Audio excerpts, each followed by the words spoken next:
Ada keheningan yang berbeda malam ini. Bukan keheningan yang kosong dan menyakitkan yang biasa kau rasakan saat menunggunya. Ini adalah keheningan yang padat, sebuah benteng. Ponselmu tergeletak di meja, layarnya gelap. Dan untuk pertama kalinya, kau tidak merasakan dorongan untuk menyentuhnya. Kau telah melepaskannya. Bukan dengan ledakan amarah atau drama, tapi dengan sebuah bisikan, dengan keputusan diam-diam untuk berhenti peduli. Dan di dalam keheningan inilah sesuatu yang purba dan mengerikan mulai terbangun di dalam dirinya, sesuatu yang selama ini kau beri makan tanpa kau sadari. Ingatkah kau bagaimana rasanya berjalan di atas pecahan kaca emosional setiap hari, berjinjit di sekitar suasana hatinya yang rapuh. Satu kata yang salah dan duniamu runtuh, satu pujian darinya dan kau merasa terbang. Kau adalah satelit yang mengorbit di sekitar mataharinya yang dingin dan egois. Kau pikir itu cinta, kau pikir pengorbananmu adalah bukti pengabdian. Inilah kebenarannya. Kau bukanlah pasangan, kau adalah sumber pasokan narsistik. Seorang narsistik adalah lubang hitam emosional. Mereka tidak memiliki rasa harga diri yang sejati, mereka membangunnya dari serpian-serpian validasi yang mereka curi darimu, pujianmu, ketakutanmu, kebingunganmu, bahkan kesedihanmu. Semua itu adalah bahan bakar. Selama kau bereaksi, mereka tahu mereka ada. Selama kau peduli, mereka tahu mereka berkuasa. Tapi saat kau berhenti peduli, saat kau memutus pasokan itu, kau membuat mereka kelaparan. Ini bukan kebetulan, ini psikologi. Keheninganmu adalah serangan paling telak terhadap ego mereka yang rapuh. Mari kita sebut mereka Elara dan Orion. Elara adalah seniman yang cahayanya begitu terang dan Orion tertarik padanya seperti ngengat ke api. Pada awalnya dia adalah segalanya. Dia memujanya, mengangkatnya, membuatnya merasa seperti satu-satunya orang di alam semesta. Ini adalah fase love bombing. Dia tidak jatuh cinta padanya. Dia jatuh cinta pada bagaimana Elara memandangnya. Kemudian perlahan racun itu mulai menetes. Kritik-kritik kecil yang disamarkan sebagai lelucon. Sindiran-sindiran yang membuat cahayanya sedikit meredup. Gon itu sedikit berani bukan? Atau lukisanmu bagus tapi mungkin terlalu abstrak untuk kebanyakan orang. Dia mengisolasinya dari teman-teman, meyakinkannya bahwa hanya dia yang benar-benar memahaminya.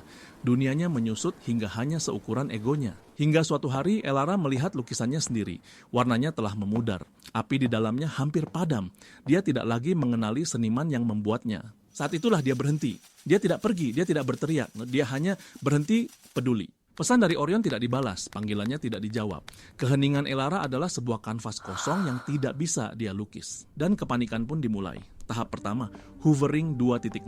Ponsel Elara menyala. Aku merindukanmu. Aku sadar aku salah. Kaulah segalanya bagiku. Dia mencoba menyedotnya kembali ke dalam fantasi bersama mereka. Dia melukis masa depan yang indah, mengingatkannya pada masa lalu yang dia pikir sempurna. Tapi Elara tidak lagi tinggal di dunia fantasi itu. Dia berakar pada kenyataan keheningannya. Dia tidak menjawab. Ketika pesonanya gagal, sisi gelapnya yang sesungguhnya mulai merembas keluar.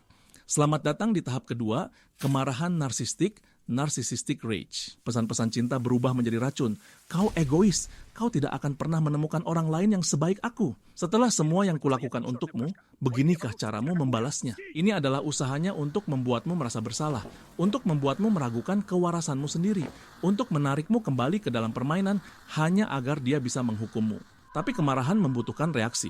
Dan kau tidak memberikannya. Amukannya membentur dinding keheninganmu dan kembali kepadanya membuatnya semakin marah.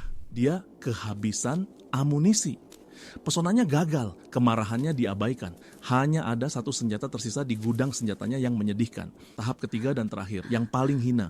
Saat dia akan mengemis, aku hancur tanpamu. Aku tidak bisa hidup seperti ini. Tolong beri aku satu kesempatan lagi. Topeng arogansi telah hancur. Monster yang mengamuk telah kelelahan. Yang tersisa hanyalah seorang anak kecil yang ketakutan di dalam tubuh orang dewasa, yang takut ditinggalkan dalam kegelapan. Ini adalah manuver paling berbahaya dari semuanya, karena ini tidak bermain dengan ketakutan atau egomu. Ini bermain dengan empatimu. Kau yang telah dilatih untuk menjadi perawatnya, penyelamatnya.